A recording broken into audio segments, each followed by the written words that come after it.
If your Acer Nitro 7 keeps crashing with a blue screen, this tutorial provides effective ways to diagnose Windows issues and resolve common blue screen of death errors. So while you're performing updates, you're getting an IRQR not less or equal message, K-mode exception not handled, kernel data in page error, a lot of errors pertain to this problem, and we're going to go ahead and jump into what should hopefully be a pretty straightforward process, guys, and we're going to go ahead and jump right into it. So first thing I'd recommend doing would be to actually go ahead and boot to the troubleshooting utility on Windows 11. So if you do a hard power off 3 times in a row, Windows should automatically attempt to launch the starter prepared utility. And if it doesn't find anything, it will give you the option to select advanced settings, in which case it will take you to a screen that looks like this. Now, if it does not take you to a screen that looks like this, or you're unable to get to that, you can also download the Windows 10 Media Creation Utility, or Windows 11. They probably will make a creation utility for Windows 11 at some point. And it doesn't really matter. You can actually run the Windows 10 utility on Windows 11 as far as I'm aware. And you should be able to run the troubleshooting utilities built in within it. So you just would go ahead and download it to an ISO file and then burn it to a DVD or USB. It'd have to be about 4 gigabytes or more. It couldn't be a small USB flash drive, and it couldn't be a CD. It'd have to be a DVD. And then you boot your computer from it. So depending on the computer manufacturer, you'd have to tap a different key on your keyboard in order to launch that menu, in order to select what boot drive you want to go off of. So it could be anything between the escape key, F2, F8, F12, for example. And those are the function keys on the top of your keyboard. So you may have to just do a little bit of trial and error. Shouldn't take you more than a couple minutes. Googling it would probably be best before you even begin. But anyway, we're ready to go ahead and jump right into it. So we're on the choose an option page. So these will look very similar whether you're booting from it directly within Windows itself, or if you're plugged in a USB flash drive with the media creation utility installed and you selected the recovery option. So when you are setting up your Windows 11 installation or Windows 10, depending on the drive you're using, there should be an option to repair your computer in the bottom left corner of the dialog window, one of the first screens that comes up. You go ahead and select that, and then it would take you to a troubleshooting screen like you see here. And you want to go ahead and select troubleshoot, reset your PC, or see advanced options. And then there are going to be a whole bunch of options in here that we're going to explore in today's video. The first one, we're going to actually go underneath advanced options and then select startup prepare, fix problems that keep Windows from loading. So go ahead and select that first.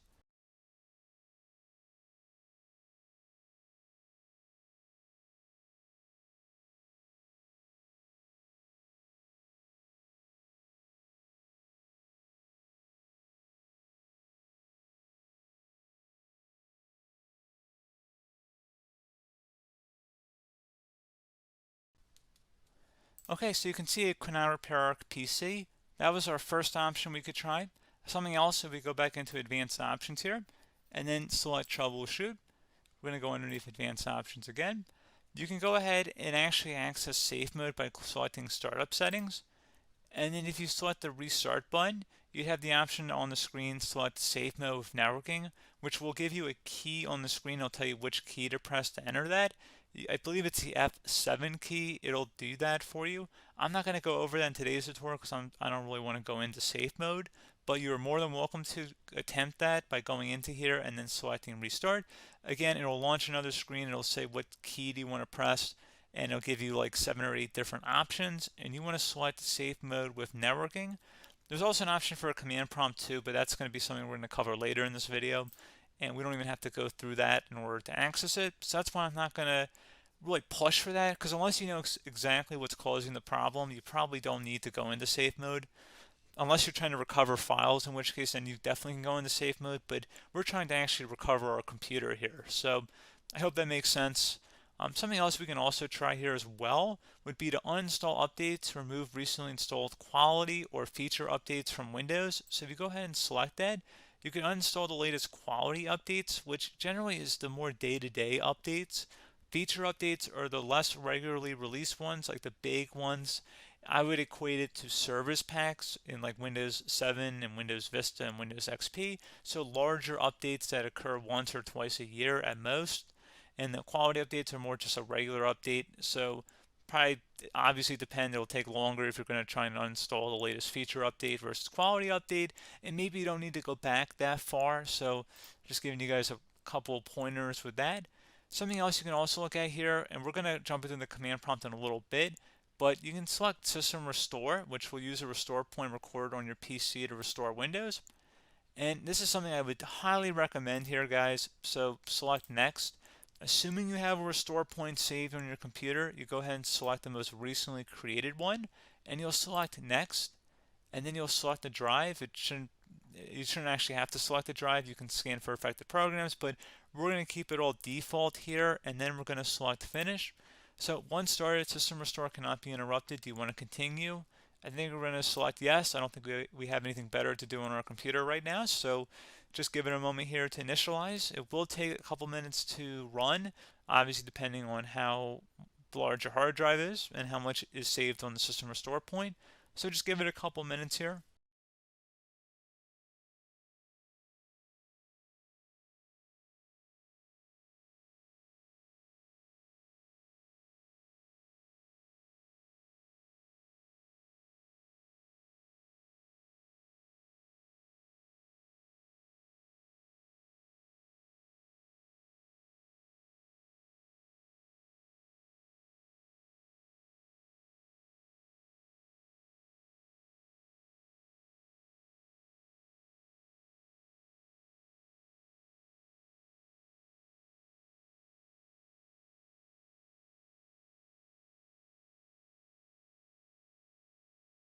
Okay, so you can see system restore completed successfully. The system has been restored. Your documents have not been affected. Click the restart button to restart your computer. Go ahead and select restart.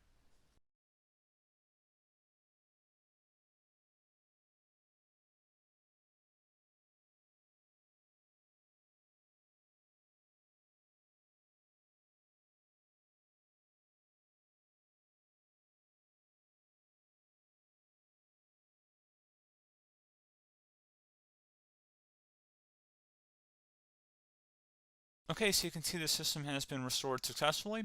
We're going to go over a couple different methods in addition to that if that did not work. So I'm just going to pause the video and we're going to start back on the recovery screen that we started with. Okay, so a couple other things we can try here too. If you go back into troubleshoot, you can select reset your PC, let you choose to keep or remove your personal files and then reinstalls Windows.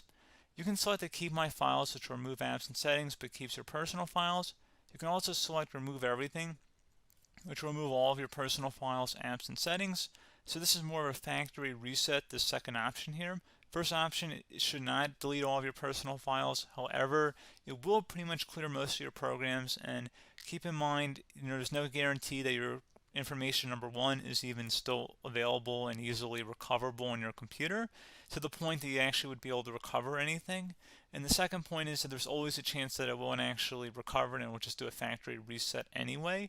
So there's no guarantee that actually would keep your files anyway. So I would recommend trying to get a recovery tool and backing that up first before selecting it anyway.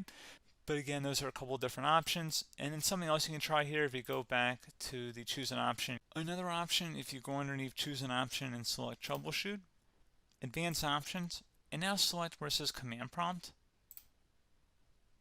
Okay, so the first thing we should do is type our main hard drive here. In most cases, it should be the C drive. So you just do a C colon and then hit enter on your keyboard. So once you're underneath the C drive, we're going to type in dir and then hit enter on your keyboard. It should have program files, users, and Windows all in there. That's how you know you're in the right directory.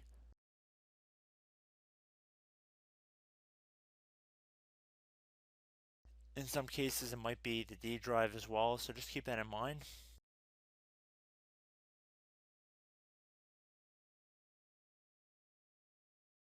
Next thing we're going to do is type in cd space / Windows / system 32 / config, and then you're going to hit enter on your keyboard.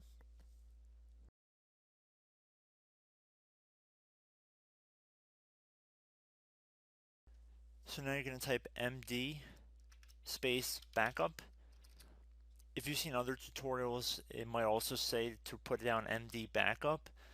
That's because the backup name is pretty common when you want to back something up. So you can name this whatever you want, doesn't have to be backup. So if you've already made a backup folder in the past, you could do backup 1, for example.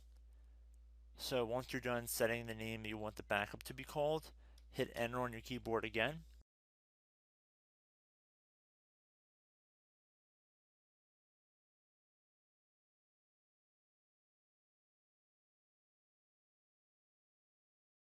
At this point you want to type copy, C-O-P-Y, space, then you want to do the star symbol above the 8 key, then do a period or a dot, whatever you want to call it, then another star sign, and then another space, and then type backup, and then hit enter on your keyboard.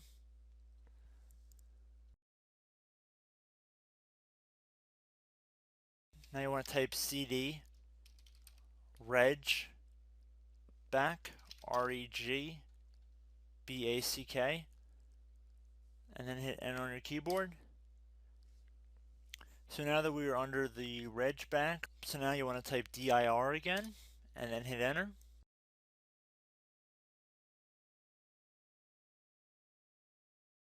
So now at this point we're going to type copy again. So copy, space, star sign, dot, another star sign, space, and then 2 dots. So we're going to type copy, space, star sign, dot, sign, star sign, dot, dot, and then hit enter on your keyboard again. So for overwrite, you want to overwrite all. So type A on your keyboard, so capital A, and then hit enter on your keyboard.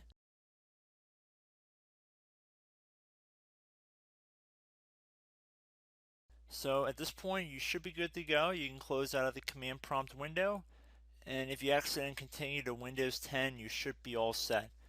So I hope one of these 3 or 4 different methods we went through in this tutorial helped you guys out. Again, I'm not sure if you guys heard me earlier, but try to go back into your safe mode if possible and uninstall any programs you know might be conflicting with the Windows startup if you can get into safe mode. So just keep that in mind. Something very simple like that could be blocking up everything. So again, I hope this tutorial helped you guys out, and I will catch you in the next tutorial. Goodbye.